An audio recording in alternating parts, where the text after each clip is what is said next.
Hi, friends. I'm Scott. I'm near my dehumidifier. I'm not sure if you can hear that, but I'm on vacation this week, so we're going to do a rebroadcast from 1 year ago. And the top story is a year ago. Remember the dragonfly invasion? It's pretty gripping. Also, how you change to look like your name. That study came out a year ago. Can you believe it? And we're going to circle back to one of the most famous bikini stories you'll ever hear. Those stories and more in this glorious rerun of What a Weird Week from 1 year ago. And then I'll be back at the end of the episode with a brand new original number about how I'm spending my vacation. Hi, everybody, it's Weird. This is like crazy being here. Weird. Really weird tales. Bigfoot eats out of my trash. Well, I got a great show for you today with some wonderful weird stuff.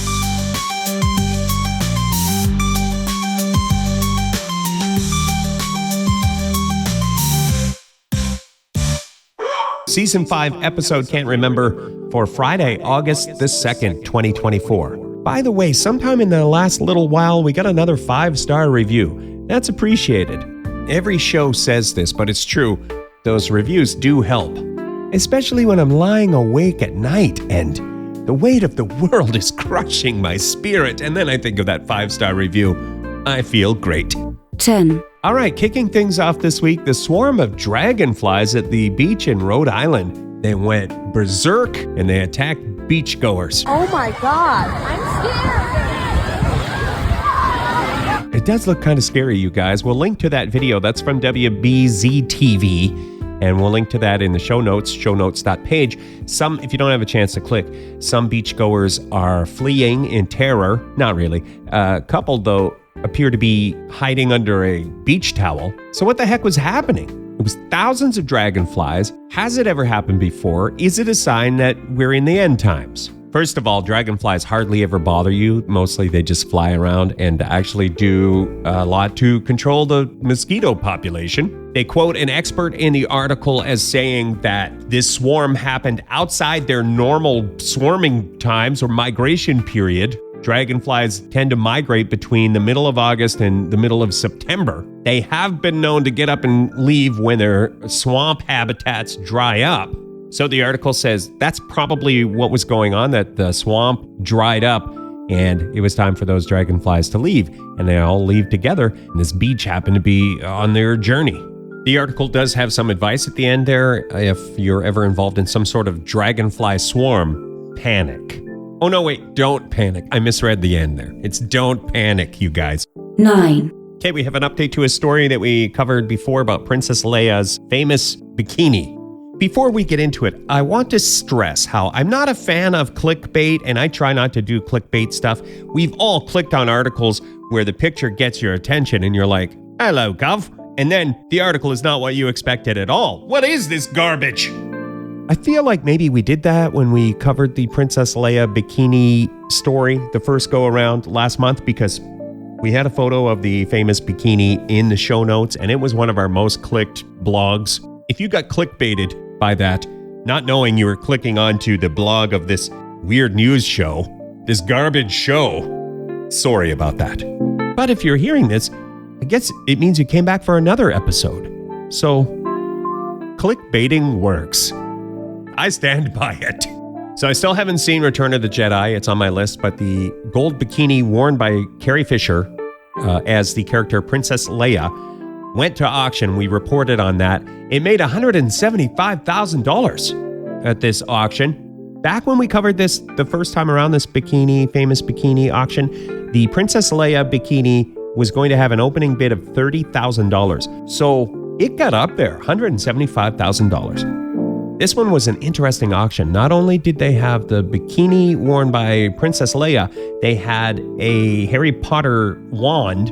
It went for over $50,000. Thor's hammer went for $81,000. 8. Headline from Euronews is, around 3,200 new words and terms have been added to the Cambridge Dictionary, including ick and boop. This article jumps right into ick, where it came from. They attribute its popularity to the show Love Island, a television program where the lovers are on the island. According to the Cambridge Dictionary, the official definition of the ick is a sudden feeling that you dislike someone or something, or are no longer attracted to someone because of something they do, perhaps how they eat, or the noise that comes out of their nose whenever they're sitting quietly. There's a number of things that could give you the ick factor. I, for one, think it's great when they add new words to the dictionary to help us better explain how someone is annoying us. Because after a while, you run out of ways to say it. Okay, I've been playing some background music there because there was some sort of air conditioning noise going on, and I've just changed rooms, changed mics. I'm old. I don't hear those high-pitched whines, but I guess there was something going on there. 7. This next one could cause an existential crisis, you guys. Just a friendly heads up. At first, it seems like, funny, and then you're like, what even is life? We link to the article. I'm not a scientist, but I would sum it up this way. Your name causes you to look a certain way. So little kids with the same name, little kids named Bob or Sally, have different facial features. But as you grow, all of the Sallys, all of the Bobs, all of us Scotts tend to develop similar facial features. Our facial appearance changes over time to line up with the social stereotypes associated with our names. And that, to me, is bonkers. The researchers say this is some sort of self-fulfilling prophecy, that social stereotypes cause us to look the way we look. So say you have an historical name. Your name is Santa Claus. Well, if you name your child Santa Claus, by the time they're older, they will look like Santa Claus. They will start to develop facial features associated with Santa Claus. I think that was a great example. I think the article has other examples, but I'm sticking with Santa Claus. Science! 6. A fellow named Matteo made headlines this week. He is an Italian fellow who just set the world record, got into the headlines for pulling the most light aircraft while walking on hands. The record is 3, you guys. 3 airplanes. Matteo is actually an airplane wrangler when you need, at an airport in Italy, if you need your light aircraft pulled out of the hangar.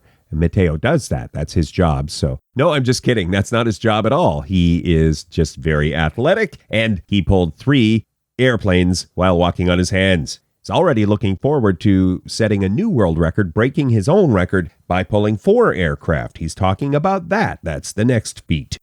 Hand. That's the next hand.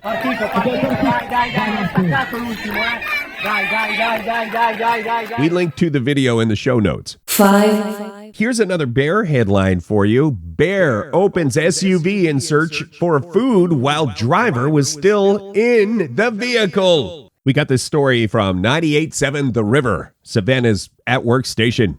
I will say right out the gate, I'm not a bear expert, and the experts are saying the bear opened the vehicle door in search of food. It could easily be a gone in 60-second situation where there is a car theft ring of bears. But for now, experts will go with your theory. The bear in Gatlinburg, Tennessee, hotel parking lot, opens up, has figured out how to open vehicle doors.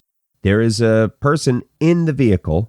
They started honking the horn like that would be nerve-wracking. Well, the bear wasn't frightened away by the horn so much. It was quick-thinking people who threw food and said, "Here, bear, look, here's some food." And so the bear lost interest in the SUV. We link to the video in the show notes if you want to check that out. It is scary, fascinating. There's a bit of giggling in the video. The people shooting the video are not as terrified as I was watching it.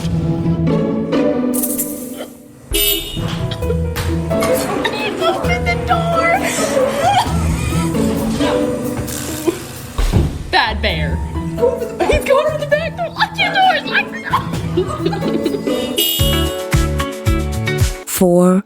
One of the longest animal crime sprees, I think, of the modern era is that of Steven Seagal, who over the last 6 years has been going into a store, the Lyndale Central store in Dorset. Steven will go in and steal a bag of chips, or we would call them chips here where I'm at.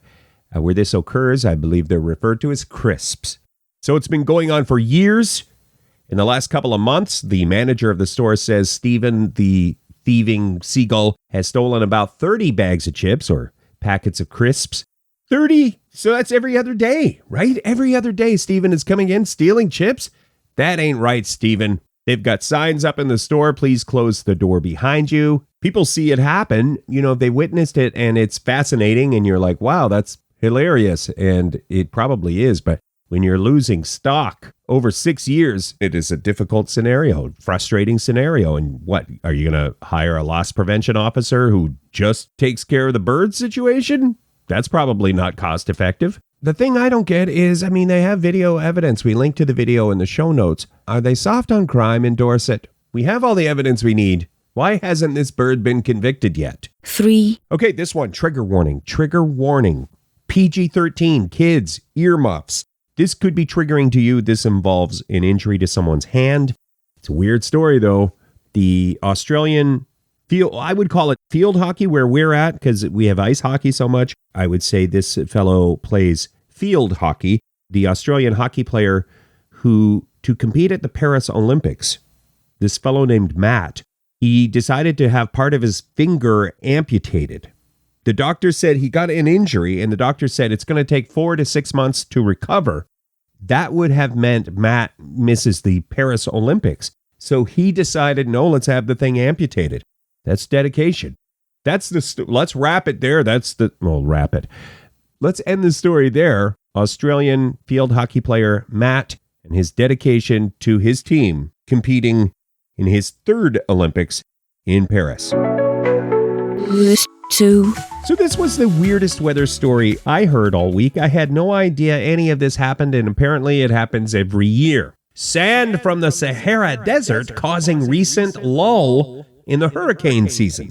So every year, the Sahara Desert has this effect called the Sahara Air Layer, SAL, where sand and warm air from the desert gets whipped up, gets into the upper atmosphere, and then it's hard for hurricanes to form.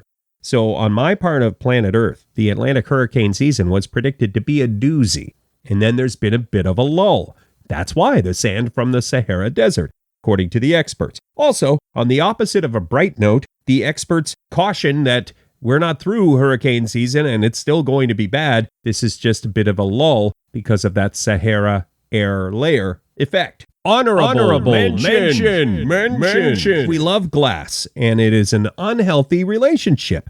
There is a study out, it made headlines, University of Massachusetts. They looked into how we like to buy orange juice. The example was orange juice, but imagine any sort of juice or beverage. How do you like to purchase that? What sort of container? And what do you think is best? And many of us think glass. I would have said glass. You can recycle glass. It's wonderful. Glass containers. Well, it turns out glass packaging is one of the worst packagings for planet Earth as far as sustainability goes. It's one of the least sustainable. A carton is best when you're thinking of planet Earth and sustainability.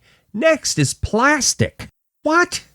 Then can of orange juice. And finally, glass. It's glass that's last. I found that to be surprising. This study gets into a bit more of the science of it and that. We put a link in the show notes. One of the things to note is we can change our behavior. The number one motivator for how we buy our orange juice is what is the price?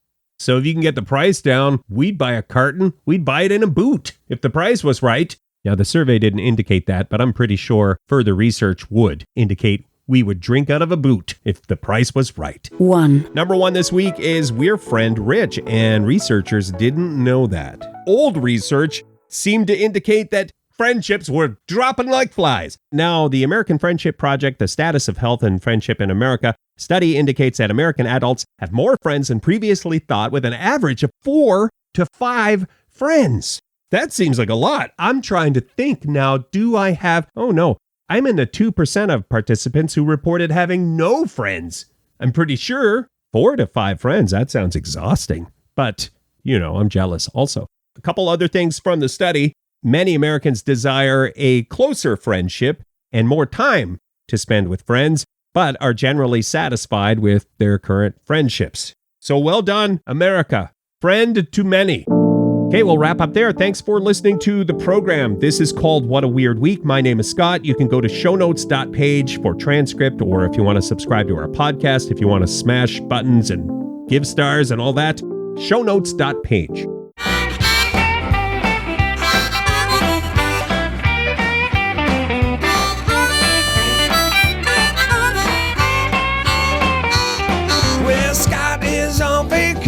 vacation, what's he gonna do?